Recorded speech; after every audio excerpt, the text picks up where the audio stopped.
sorry, I'm sorry. So sorry, I am sorry. So sorry, I am sorry. So sorry, I remember where I met you. I remember where I met you. I remember where I met you. You touch me, you heal me. You keep your promise, faithfulness, and loving kindness are yours. Chers amis, frères et sœurs des pays francophones, bienvenue sur la plateforme d'enseignement du Centre évangélique Ephrata. Le thème à traiter est la différence entre l'émotion et la présence du Saint-Esprit. Nous faisons une lecture dans le psaume 88 à partir du verset 2 au verset 3. L'Éternel, Dieu de mon salut, je crie jour et nuit devant toi, que ma prière parvienne en ta présence. Prête l'oreille à mes supplications. Amen. Aujourd'hui, les chrétiens doivent en faire la différence entre l'émotion occasionnelle et la présence du Saint-Esprit.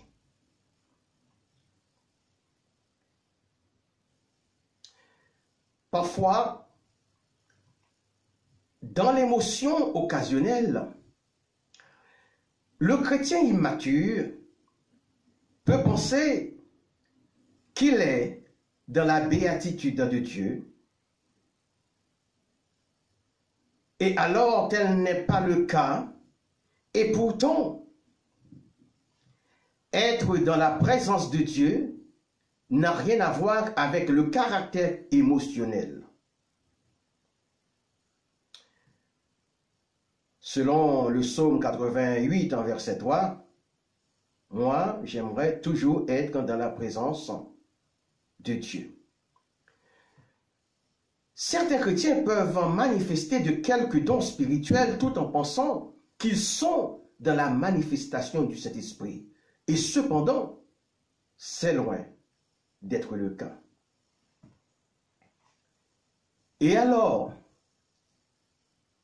cet enfant de Dieu est tout simplement dans l'émotion.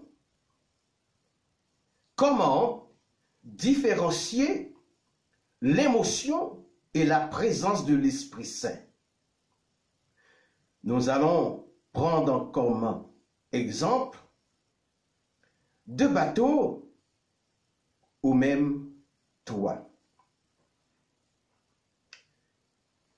Être dans l'émotion, c'est comme si nous étions des voiliers dont les voiles avaient été gonflées par le vent. Être dans la présence de l'Esprit, c'est comme si nous étions comme de grands paquebots équipés des puissances motrices.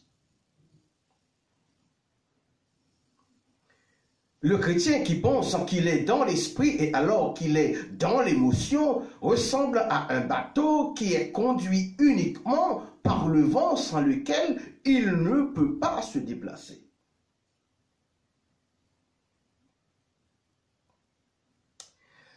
Sans la poussée du vent du nord, il ne peut pas se diriger vers le sud. Vous allez me comprendre un peu plus tard. Même si je ne suis pas un marin, la logique du cerf-volant confirme mon hypothèse, étant donné que ces voiles ne peuvent pas être gonflées en l'absence du vent. C'est là figurent des chrétiens qui sont dans l'émotion et non dans la présence du Saint-Esprit. La présence du Saint-Esprit, c'est la joie et l'allégresse, selon le psaume que nous avons lu ensemble. Les disciples du temps de Jésus n'avaient pas besoin du vent pour gonfler leur voile à cause de la présence de Jésus. Parce que le Père, le Fils et le Saint-Esprit sont consubstantiels, c'est-à-dire que la présence de l'un est celle de l'autre.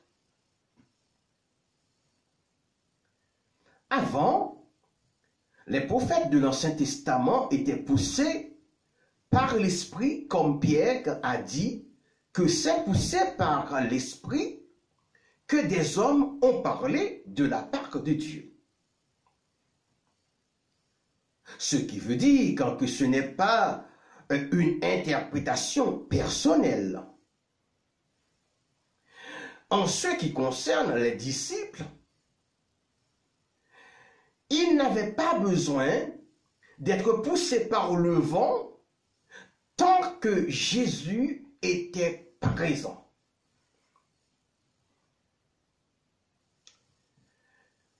Cette seule présence, c'est-à-dire la présence de Jésus, était suffisante pour qu'ils puissent prêcher, car ils étaient envoyés deux par deux prêcher l'évangile.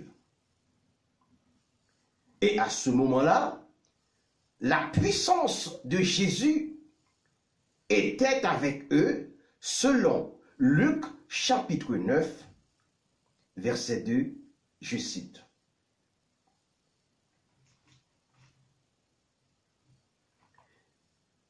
Il les envoya prêcher le royaume de Dieu et guérir les malades.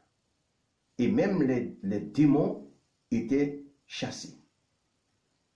Au jour de la Pentecôte, les hommes et les femmes de Dieu n'étaient plus comme des voiliers, mais comme des bateaux à moteur, avec le Saint-Esprit en eux.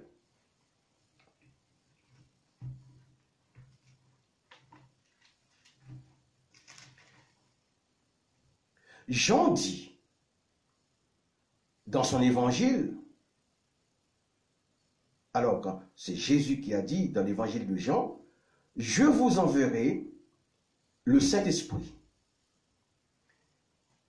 l'Esprit de vérité que le monde ne peut recevoir parce qu'il ne le voit point et ne le connaît point. Mais vous le connaissez, car il demeure avec vous. Il sera en vous. » Et le Saint-Esprit que Dieu nous envoie à la Pentecôte, c'est la puissance qui est en nous, notre dynamisme, de dynamis, puissance par laquelle nous pouvons exceller dans les choses de Dieu.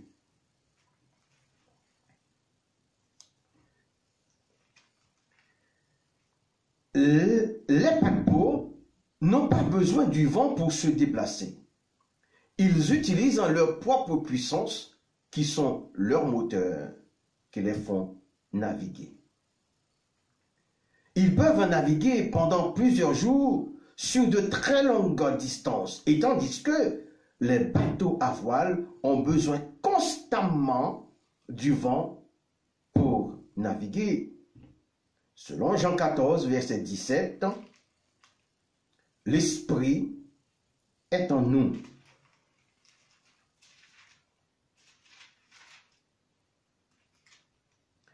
Les hommes et les femmes inexpérimentés ou non affermis ont besoin de la poussée qui vient du vent de l'Esprit pour avancer.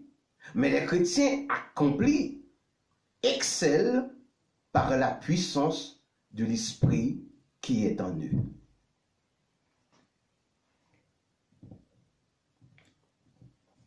Parce que Jésus, dans sa prière sacerdotale, a dit, selon Jean 17, verset 23, « Moi en eux ». Donc, pour avancer aujourd'hui, les chrétiens ont besoin de la présence du Saint-Esprit. Dès lors qu'une personne reçoit le Saint-Esprit, elle devient le temple du Saint-Esprit. Avant, les hommes, sauf pour des cas très particuliers, étaient poussés par le Saint-Esprit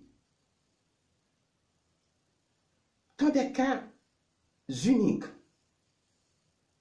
Le Saint-Esprit fut sur certaines personnes de l'Ancien Testament, notamment Élie, Élisée, parce que le Saint-Esprit était en eux, mais de manière individuelle, et nous pouvons dire que c'était sélectif et non collectif. Aujourd'hui, le Saint-Esprit est donné de manière collective pour l'édification de l'Église. Donc, le chrétien accompli est comme le bateau à moteur capable de démarrer par la puissance motrice qui est en lui. C'est la raison pour laquelle j'existe. C'est la raison pour laquelle je vis.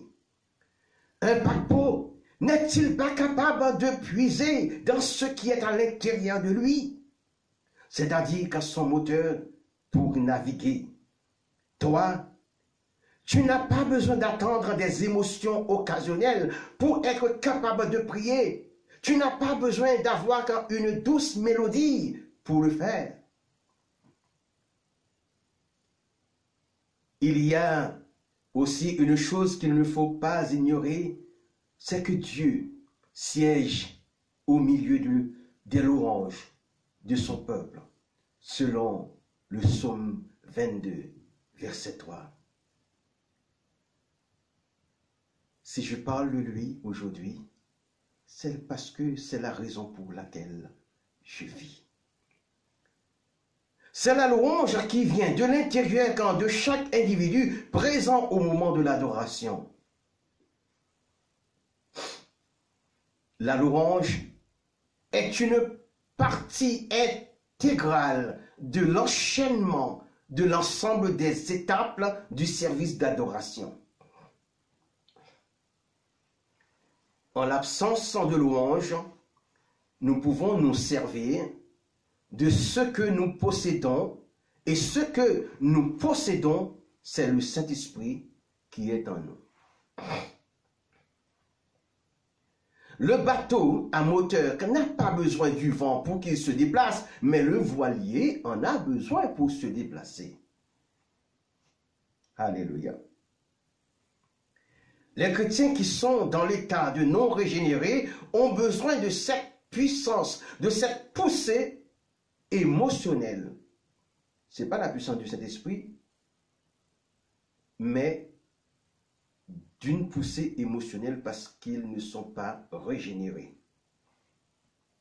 Mais ceux qui ont reçu le baptême du Saint-Esprit n'ont pas besoin d'une poussée venant des choses à caractère émotionnel pour qu'ils se sentent visités par le Saint-Esprit. Ils ont seulement besoin de maintenir le moteur qui est en eux. Et le moteur qui est en eux, c'est le Saint-Esprit selon Jean 14, verset 17. De ce fait, ils sont le temple du Saint-Esprit. Selon 1 Corinthiens, chapitre 6, verset 19. Une fois que le chrétien est le temple de Dieu, il a ce dynamisme, cette puissance pour se mouvoir. Donc, ne soyons pas comme des voiliers à rame. Certains ont parfois besoin de voir quand beaucoup de personnes à l'église pour se sentir dans la présence de Dieu.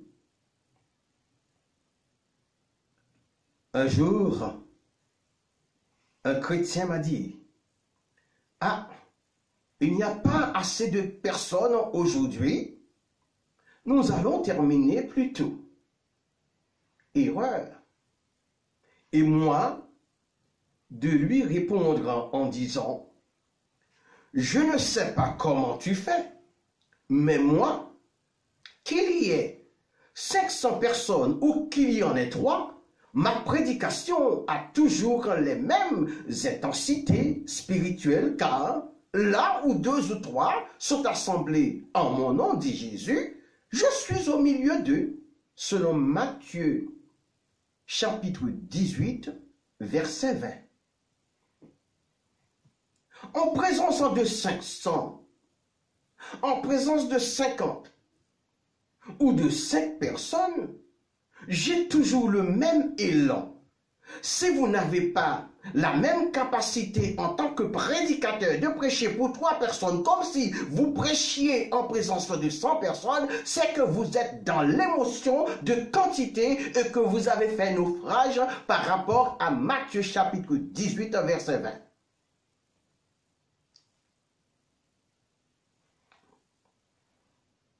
Alors, ceux et celles qui ont besoin de voir quand beaucoup de gens dans leurs grandes églises pour être propulsés dans la sphère spirituelle ou pour avoir ce dynamisme ressemble non pas à de petits bateaux à voile, mais plutôt à un autre type de voilier de l'Antiquité.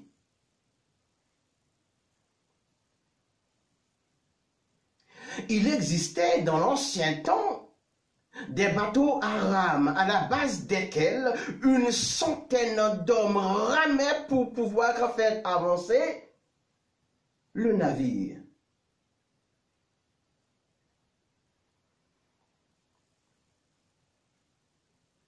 Si vous attendez que votre église en soit remplie de rameurs, eh bien, vous faites naufrage par rapport à l'écriture. Vous n'avez pas ce dynamisme et vous n'êtes pas comme le paquebot qui avance à l'aide de son propre moteur. Et vous n'êtes non plus dans la foi. Voilà l'image de celles et ceux qui, pour s'édifier, dire une parole libératrice, une parole de consolation, une prophétie, ont besoin d'être dans la quantité au détriment même de la qualité. C'est une erreur. À ce moment-là, vous ressemblez à un voilier non seulement démuni de sa voile, mais de son moteur et qui, pour se déplacer, utilise une centaine d'hommes à la rame pour pouvoir faire avancer le bateau.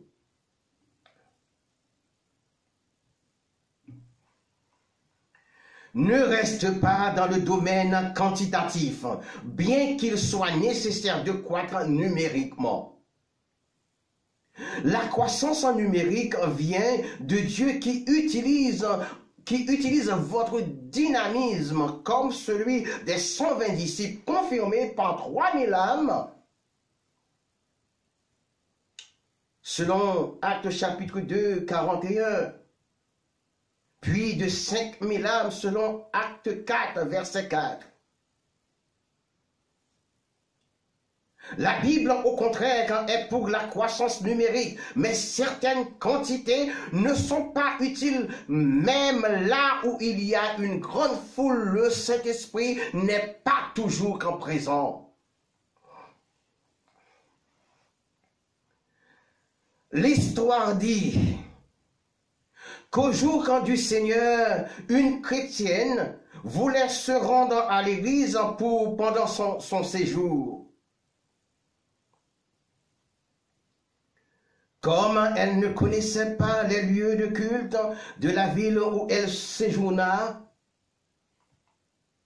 demanda à un passant où se trouvant l'assemblée la plus proche. Le passant lui indique l'adresse la plus proche effectivement. Arrivée à l'adresse, elle vit un splendide bâtiment portant l'inscription de l'église qu'on lui avait indiquée.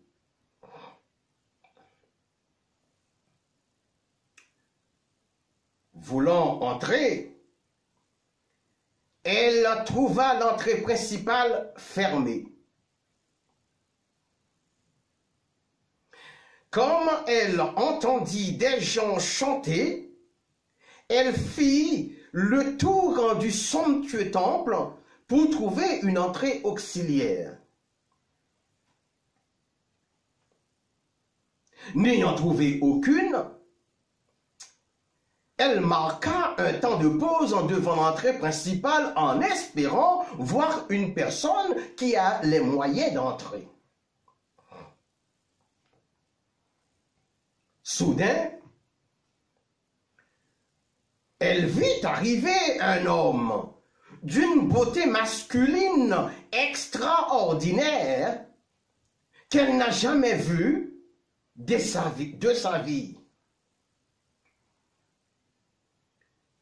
Quoique le jeune homme se soit habillé modestement, ne porta aucun signe de richesse. Il eut l'air d'un prince tellement qu'il était beau de figure et de corpulence. Dans un élan de soulagement, elle pensa qu'elle allait pouvoir entrer avec le beau jeune homme. Elle lui dit, « Monsieur, je suis arrivé depuis une dizaine de minutes environ, mais je n'ai pas pu entrer. Je n'ai pas pu trouver une entrée, quoique j'ai fait le tour du bâtiment. Alors, j'espère qu'en pouvoir entrer avec vous, s'il vous plaît. »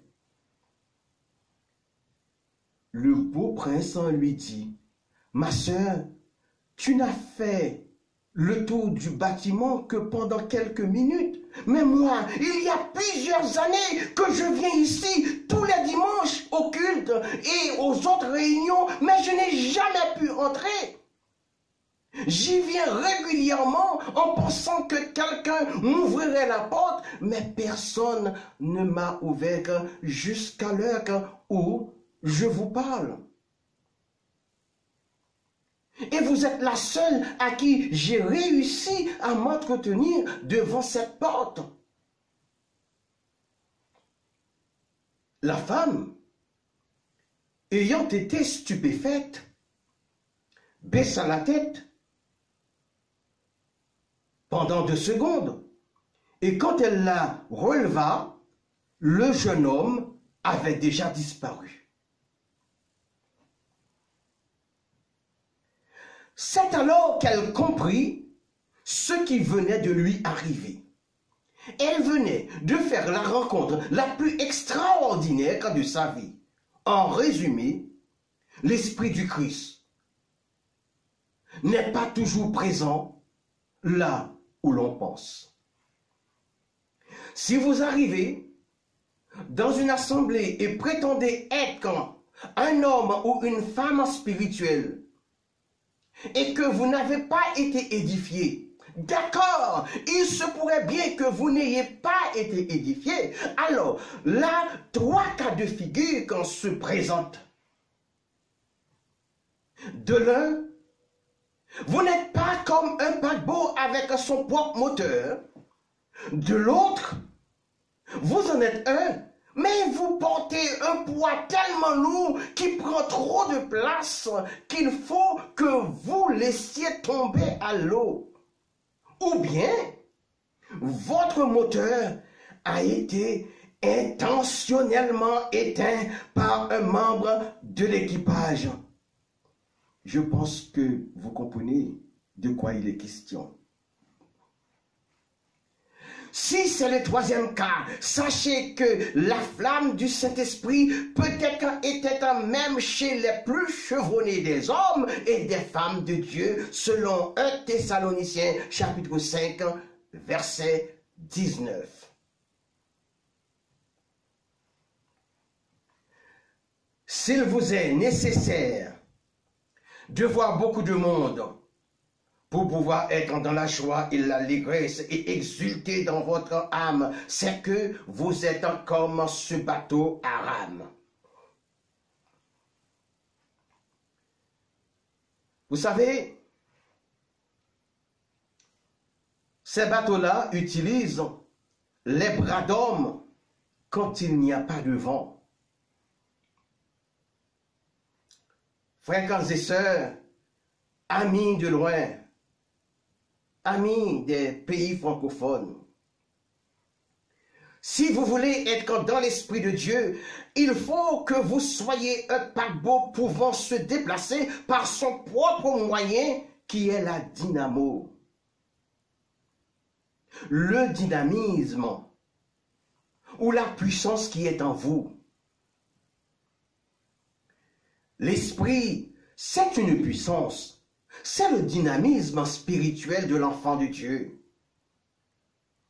C'est une énergie, une dynamo qui lui permet d'avoir sa propre énergie électrique.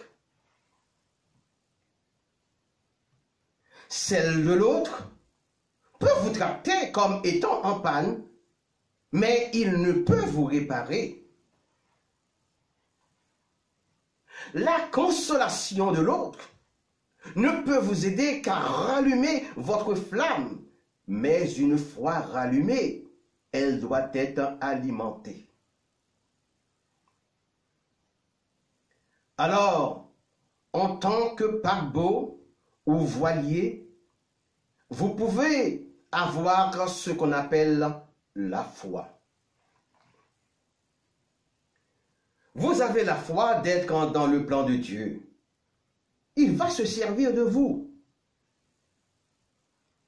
Nous pouvons encore attiser cette flamme par des images pour savoir ce qu'est réellement la foi. Elle n'est autre chose qu'une croyance absolue.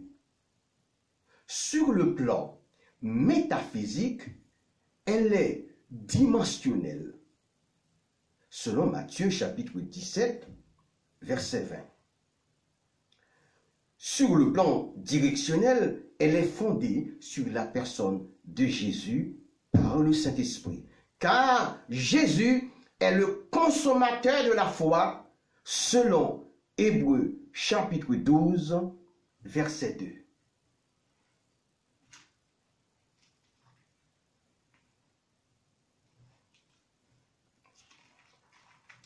Peut-elle être mesurée sur le plan physique? La réponse est non. Peut-elle être comparée sur le plan métaphorique? La réponse est oui. Car Jésus lui-même la compare à un grain de sénévé, Matthieu 17, verset 20. Cela veut dire en degré et en puissance. Elle n'est pas mesurable parce qu'elle est invisible. Ce qui est métaphysique n'est mesurable que dans la pensée. Quand Jésus dit, si vous aviez la foi comme un grain de sénévé, vous diriez à cette montagne de se déplacer et ce sera fait. De quelle manière? Ou du moins, de quelle montagne est-il question? Des barrières qui se dressent devant nous. Cette faculté dimensionnelle réside dans le fait que lorsqu'on croit en une personne, c'est le degré ou le taux de croyance qui prévaut. C'est cela, la dimension de la foi. Voilà comment se présente la dimension de la foi. C'est le taux de croyance qu'on a en la personne, plus on connaît ses habitudes, ce qu'elle aime, ce qu'elle n'aime pas, mieux on la connaît.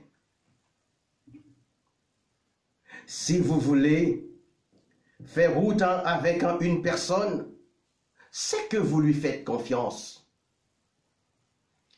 Connaître une personne, c'est connaître ses défauts et ses qualités. Attention, Jésus n'avait que des qualités. Connaître son frère d'âme, c'est anticiper le chemin qu'il va prendre.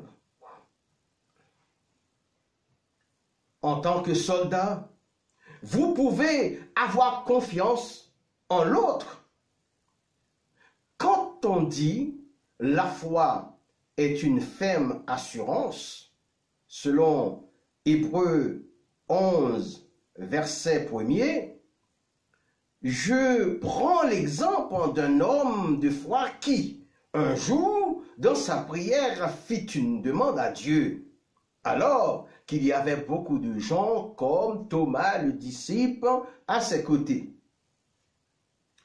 Après sa prière, il s'exclamait en disant « Ça y est, je l'ai, j'ai ce que je viens de demander. » Stupéfait, les autres lui dirent « Montrez-le-nous. »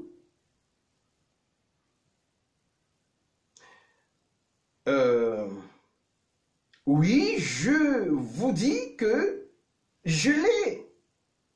Cet homme avait une ferme assurance qu'il allait recevoir ce qu'il avait demandé, car il connaît l'ami à qui il l'avait demandé. Les gens reprirent et dirent, « Mais où est-il? Montrez-le-nous. » Il s'est écrié, « Non, je ne peux pas le montrer, mais je l'ai senti dans mes entrailles, il est là. »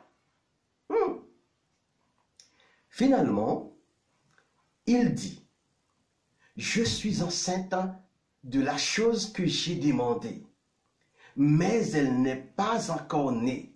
C'est pourquoi je ne peux pas vous la montrer. » C'est cela les caractéristiques de la foi. Cet homme, en priant, il va dans une dimension qu'on appelle la métaphysique, dans laquelle le résultat de ce qu'il demandait est vu, quoiqu'il n'eût pas encore eu de forme. Par sa croyance, il a vu la chose prendre forme dans la métaphysique que Dieu va honorer pour qu'elle vienne à l'état physique. La foi, c'est croire en la promesse de Dieu. Comment croire dans la promesse de Dieu? Attention, la réponse est d'aller puiser dans Hébreux chapitre 6, verset 18, qui nous dit que par deux choses immuables dans lesquelles il est impossible que Dieu mente. Ces deux choses immuables sont sa promesse et son serment. S'il est impossible que Dieu mente, nous pouvons croire aveuglement dans ce qu'il dit. Pour voir le résultat de la foi, il faut être capable de passer de l'état d'un voilier à l'état du bateau à moteur qui se déplace d'un point à un autre en puisant des ressources, c'est-à-dire de ce qui est en lui.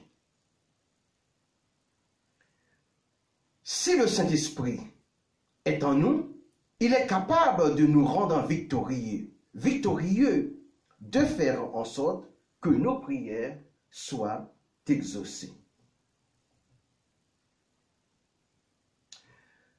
Voici de quelle manière que l'exaucement arrive. Il faut que la demande glorifie le Seigneur. Au moment où vous serez face à votre interlocuteur, celui qui a le monopole, c'est une autre image qu'il verra de vous en vous répondant favorablement. Et ce que vous direz sera assaisonné du sel de l'esprit. N'oubliez pas que le Seigneur a dit que lorsque vous serez devant les tribunaux, ce ne sera pas vous qui parlerez, mais c'est moi qui vous dicterai ce que vous devrez dire, selon Luc chapitre 12, verset 11. Car le Saint-Esprit vous enseignera à l'heure même ce qu'il faudra dire.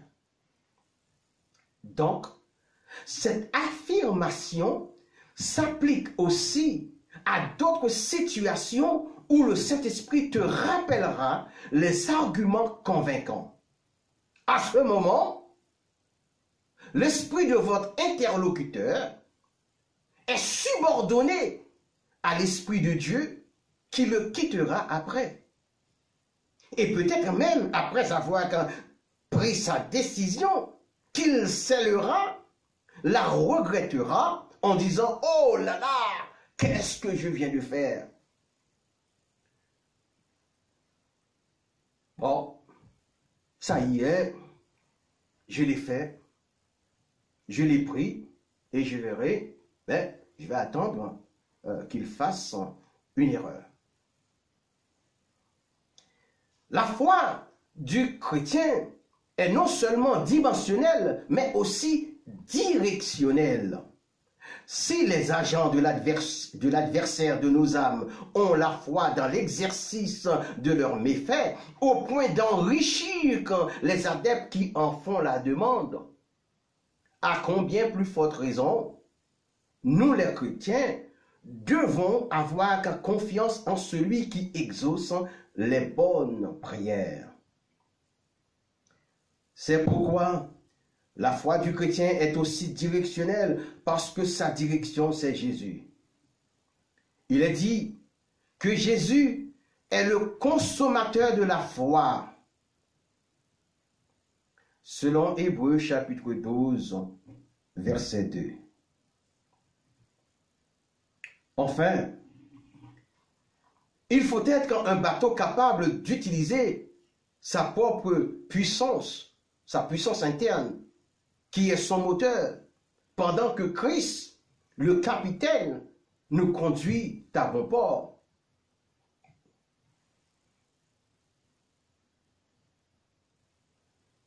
Le Seigneur sait qui tu es.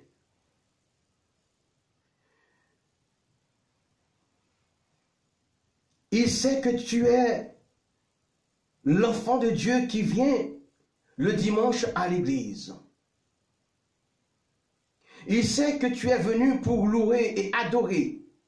Il sait que tu es venu chercher le réconfort, la consolation et la joie qui découlent de l'adoration et l'encouragement venant des prédications. La consolation des choses que le chrétien a subies pendant la semaine écoulée, que ce soit avec des inconnus, avec des amis, avec des collègues ou les membres de sa famille. Quand il vient le dimanche matin, c'est pour adorer et recevoir la consolation qui a été promise par le Seigneur et confirmée au jour de la Pentecôte. Il disait, « Je vous enverrai un autre consolateur. Quand le consolateur sera venu, l'Esprit de vérité, il vous conduira dans toute la vérité, car il ne parlera pas de lui-même, mais il dira tout ce qu'il aura entendu, et il vous annoncera les choses à venir. Selon Jean 16, verset 13. Il a dit également ces choses. Comme Dieu est en moi, je suis en vous, et vous et moi, nous sommes un, comme le Père est un avec moi, selon Jean chapitre 17, verset 23. Bien-aimés, auparavant le Saint-Esprit était déjà là, mais il n'avait pas encore été donné. Il remplissait le rôle de propulseur. Il poussait les prophètes à parler de sa part. C'est pourquoi l'apôtre Pierre dit que c'est poussé par le Saint-Esprit que des hommes ont parlé de la part de Dieu, selon 2 Pierre chapitre 1er, verset 21. En ce qui concerne les disciples, le Saint-Esprit ne pouvait pas être en eux tant que Jésus était là avec eux. Et ce, à cause de la consubstantialité du Père, du Fils et du Saint-Esprit. Les prophètes de l'Ancien Testament étaient poussés par le Saint-Esprit et ils ont parlé de la part de Dieu. Pour certains, il y en a qui ont été enlevés de sorte qu'ils ne connurent point la mort physique, comme Enoch et Élie. Pour d'autres, ils ont eu d'autres moyens de faire des miracles. Il faut savoir que dans l'Ancien Testament, les prophètes par lesquels les miracles ont eu lieu étaient des gens uniques. Il n'en demeure pas moins qu'ils étaient des pécheurs comme nous. Ce n'étaient pas des magiciens attitrés. C'est parce que le don de l'Esprit Saint leur avait été attribué successivement de manière individuelle ou sélective. Le Saint-Esprit s'est manifesté en poussant Noé dans la bonne direction, dans le sens de l'obéissance, parce que lui seul a été sélectionné pour être le prédicateur du Dieu vivant. Le Saint-Esprit s'est manifesté à travers Moïse de manière sélective, individuelle, personnelle. Le Saint-Esprit a poussé le prophète Élie dans l'inspiration des prophéties et prières, ainsi qu'Élisée. Toujours de manière successive et sélective. Au temps d'Élie et Élisée, personne d'autre ne pouvait opérer des miracles venant de l'Éternel si ce n'était un homme de Dieu. La force de Dieu était auprès des enfants d'Israël comme peuple choisi, mais aujourd'hui, la force est auprès de celles et ceux qui ont accepté Jésus-Christ pour leur sauveur personnel. Aujourd'hui, toi, tu es une femme de Dieu. Sache que Dieu te voit. Dieu voit que tu es une diaconesse. Peut-être que les autres ne le voient pas, mais le Saint-Esprit le sait. Maintenant, quelles sont les qualités d'une diaconesse? La diaconesse est sur la même échelle qu'un diacre qui, conformément à ce qui est demandé, doit être sobre, exempt de toute duplicité. Il en est de même pour toi. Il faut que tu aies ce témoignage extérieur en n'oubliant pas que Salomon dit qu'une femme vertueuse a plus de valeur que les perles, selon Proverbe chapitre 31, verset 10. Une diaconesse doit avoir la douceur, la patience, l'humilité, la maîtrise de soi et avant d'entreprendre un acte quelconque, elle doit prier et demander à Dieu le chemin. La diaconesse ne doit pas avoir une haute estime d'elle-même. Elle doit être exempte de toute duplicité et de toute forme d'hypocrisie. Elle doit se conformer dehors, de la même manière qu'elle se comporte à l'intérieur de l'Église. Elle ne doit pas être le sujet de la séduction. Elle n'attire pas l'action charnelle d'un homme. C'est une personne au comportement louable. On ne peut pas dire d'elle qu'elle est méchante. Tout ce qu'elle fait est contrôlé. Une diaconesse est une personne qui doit être enseignée dans la saine doctrine, dans les principes que l'apôtre Paul a laissés aux églises. Elle ne doit pas être envieuse parce qu'elle sait qu'elle a un patron invisible, qui est le Seigneur Jésus, lui-même, le consommateur de la foi. Enfin, la diaconesse doit être une femme de foi, aussi petite que soit sa foi. Elle doit avoir une foi agissante.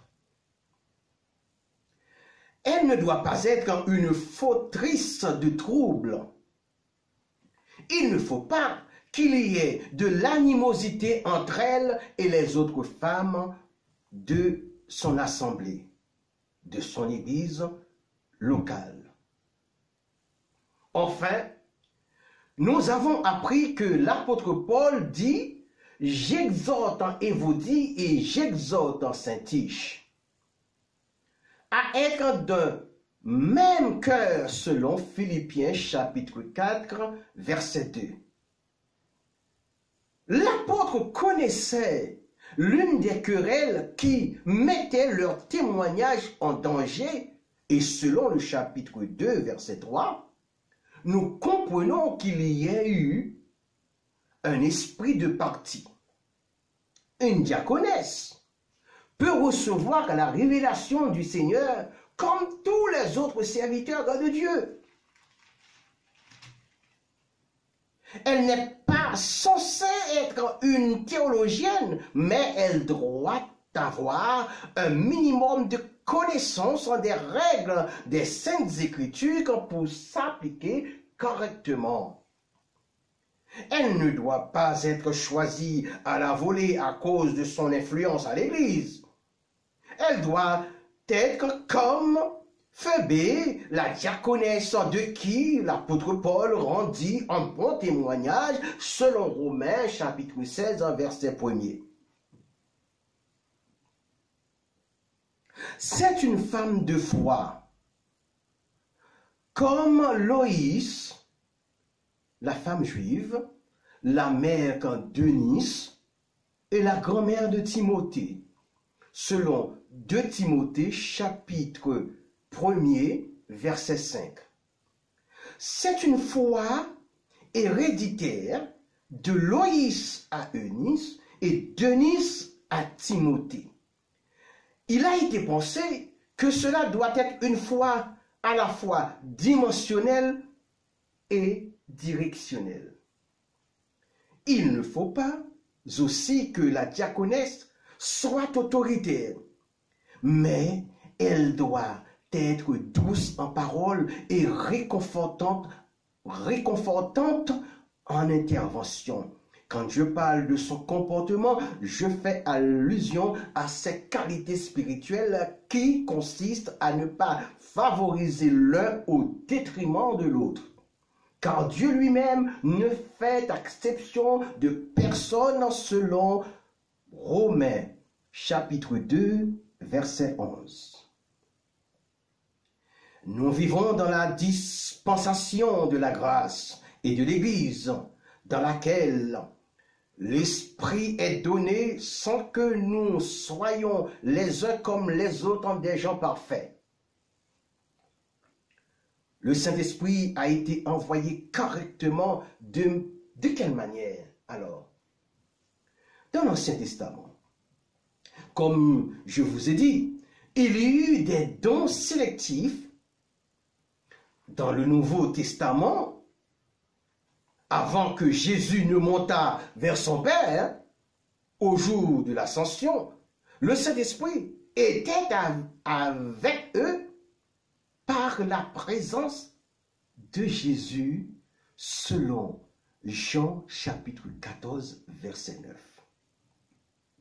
Comprenez-le bien, après l'ascension de Jésus, le Saint-Esprit est en eux, selon Acte 2, verset 4, dans une attribution collective à chacun de façon distinctive. Ils furent tous remplis du Saint-Esprit. Quand je dis que le Saint-Esprit était avec eux, c'est comme si nous disions que nous étions comme des disciples et la puissance de Jésus était avec nous pour nous pousser.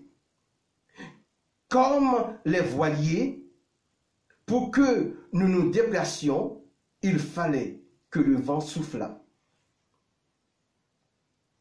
À la Pentecôte, après l'ascension de Jésus, c'est comme si nous devenions comme des bateaux à moteur disposant de nos propres puissances intégrées.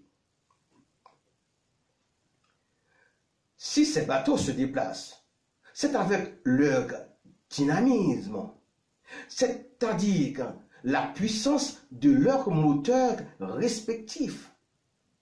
Cette puissance est à l'intérieur d'eux, ce qui se traduit par la force de l'Esprit Saint en eux.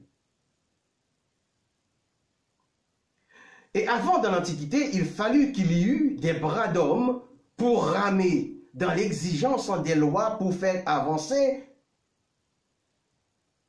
le paquebot de nos vies, de gré ou de force, dans la bonne direction.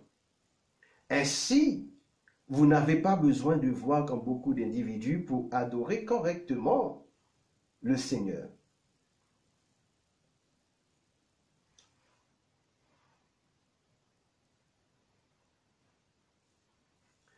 Le Seigneur me donne la possibilité de parler de sa part de la même manière à 3 personnes comme pour 100 personnes. Si vous êtes un enfant de Dieu et que vous ne pouvez pas prêcher de la même manière devant une minorité comme pour une majorité de personnes, c'est qu'il y a un problème.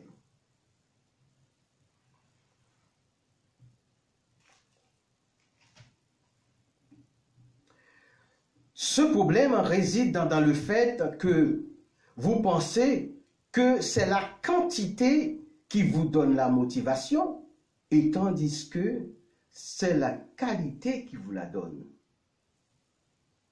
De ce fait, vous ressemblez à un bateau à rame qui a besoin d'une centaine de rameurs, un petit peu de fatigue, hein, de rameurs pour naviguer. Et aussi, certains ont besoin parfois d'entendre une mélodie pour pouvoir se tenir dans le Saint-Esprit.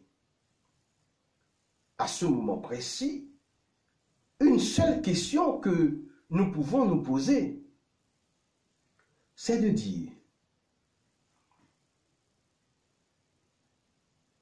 est-ce que c'est par l'émotion qu'on reçoit l'esprit ou par l'inspiration.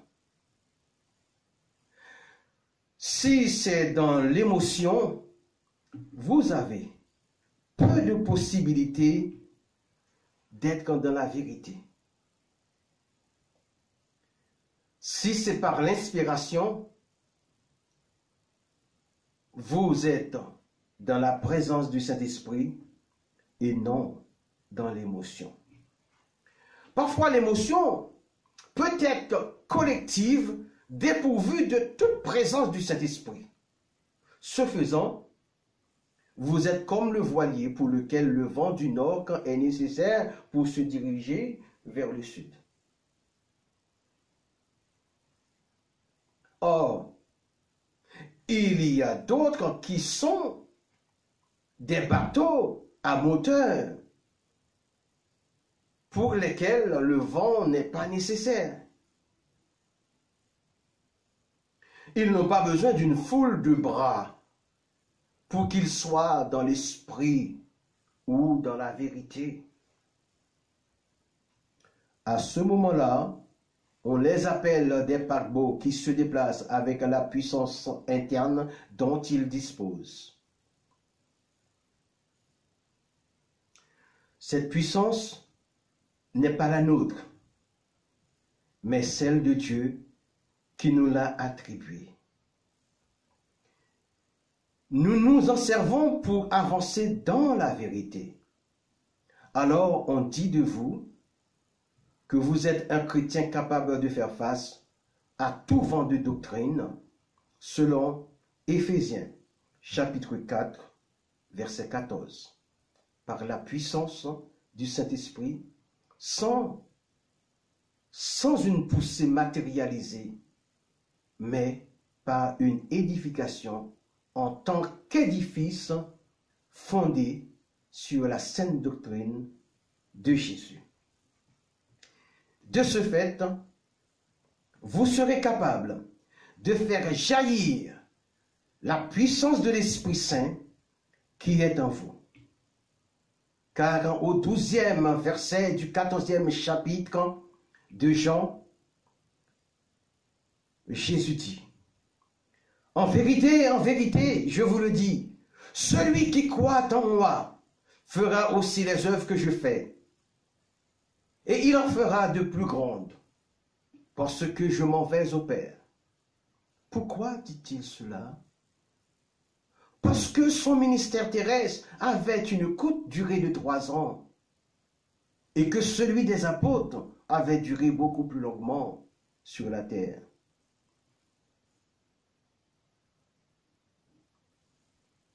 Ce n'est pas parce que vous allez attendre que le vent de l'Esprit vous gonfle le voile, mais parce que Jésus vous a donné le don de l'Esprit. Le don de l'Esprit de qui vous êtes le temple, de qui vous et moi sommes le temple. Ces dons se transforment en puissance, et cette puissance vous donne de l'autorité sur les esprits méchants, le discernement et l'amour. C'est la raison pour laquelle nous devons agir de cette même manière. Il est à ajouter que quand cette puissance est en nous, nous pouvons aller aussi loin que possible sans être tractés.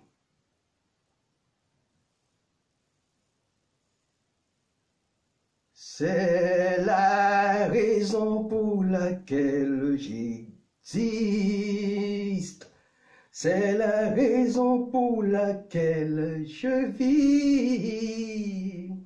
C'est la raison pour laquelle je vis.